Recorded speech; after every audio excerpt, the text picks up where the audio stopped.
این که تو تاریخ داره، روایت هم داره.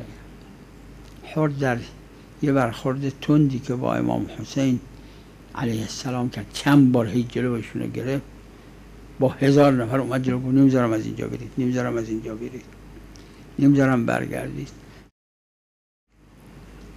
امام حسین هم میدونستن نمیخواستن از اونجاها برن، اما برای امتحانه، برای این چیزا پیدا بشه.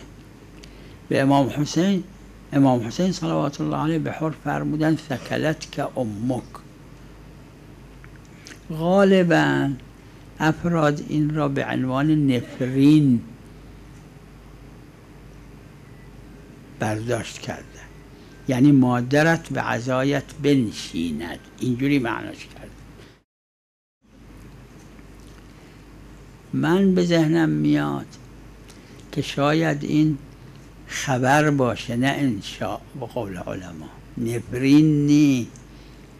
امام حسین میدونستن که حر خواهد توبه کرد و خواهد در رکاب امام حسین علیه السلام کشته شد و مادرش زنده است، اون وقت مادرش به عزاست خواهد نشست.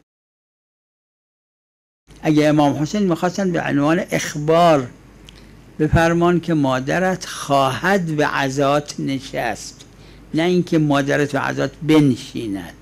چجوری میگفتن؟ بنابراین بگن مادرت به عزات، یعنی بگن تسکلک امک مثلا. خب مگه مستقبل محقق الوقوع به ماضی تعبیر نمیشه؟ سکلت که امک همون تسکلک امک.